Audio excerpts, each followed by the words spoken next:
This is probably, in my opinion, your greatest marketing tool is your ability to communicate. And I'm gonna kind of prove that to you today in this teaching. So I'm gonna share with you the 4 C's of profitable public speaking. And actually this is a different version of it because I have 5 P's of profitable public speaking, which is presentation, product, packaging, pricing, and promotion.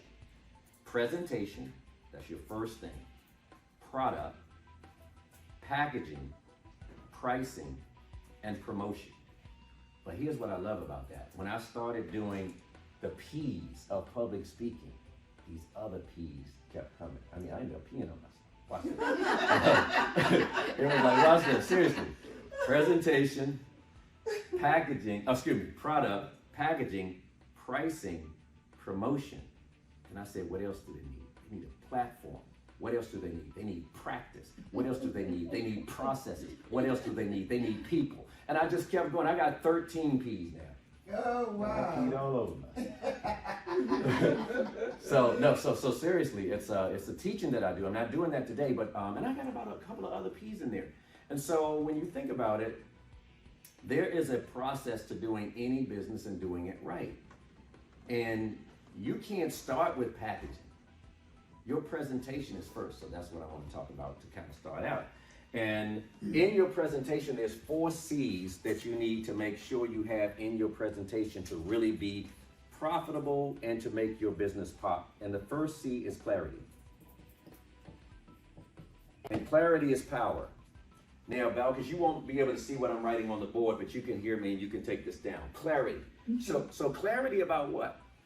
Clarity, first of all, about the problem that you solve. You need to be really clear on the problem you solve. And a lot of people want to get clear on their message. They want to get clear on other things, but clarity about the problem.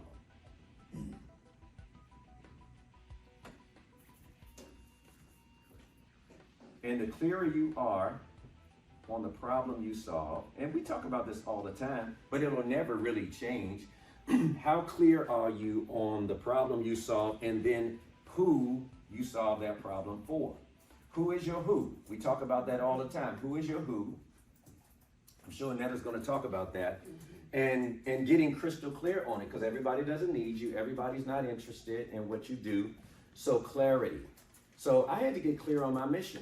Like even this year, how clear are you on your mission for this year? That's important. Like what would that look like if this year you achieved your outcome? One of my missions is to rebuild Circle of Champions and to remobilize this army of entrepreneurs. So clarity, that's the first thing. So then the second is confidence. What happens is when you are clear on the problem you solve and who you solve it for, and you're clear on your mission, that's going to give you confidence. It's going to give you confidence, and you actually won't have confidence if you don't. And what a lot of people do, the third one is communication. Watch this. If you start communicating, ooh, y'all going to clearly see this. If you start here about public speaking, and I need to speak and I need to share my message. If you start with communication without clarity, all you're going to create is confusion. Wow, wow. And people do it all the time.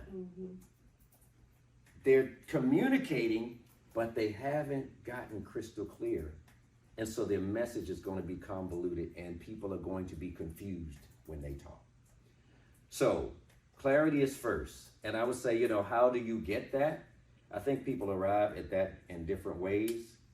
Sometimes you have to look at what have you done in the past that really solved problems for people? What do people say that you've done for them? Me and Steve were just talking about this.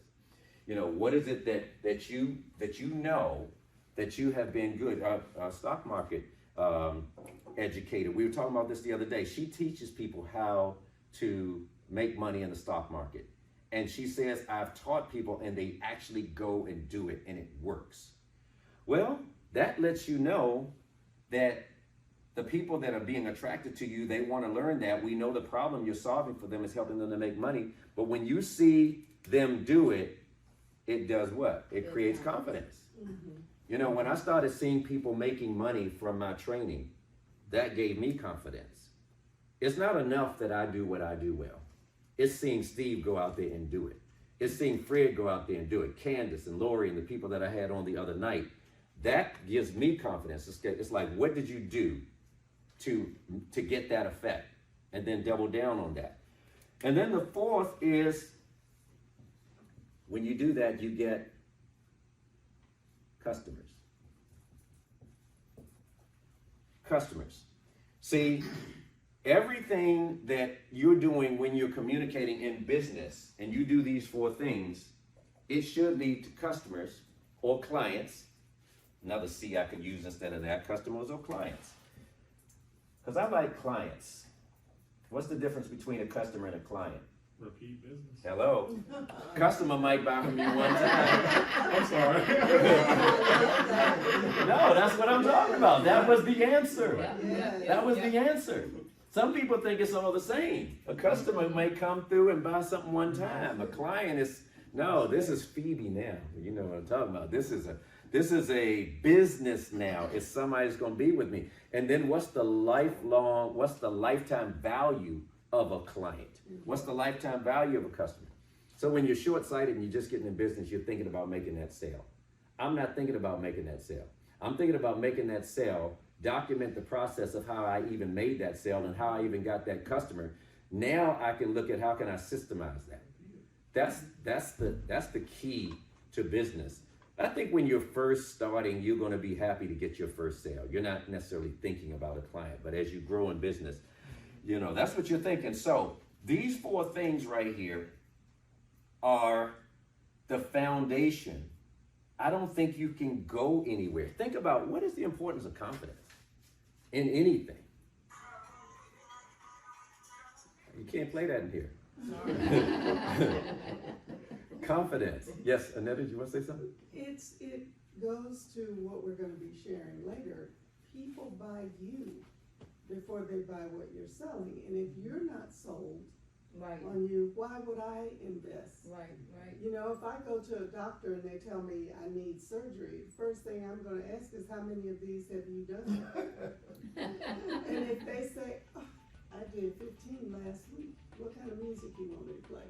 When in the operating room, like, my dude. Or Yeah. Because you're. It's Did you actually ask them?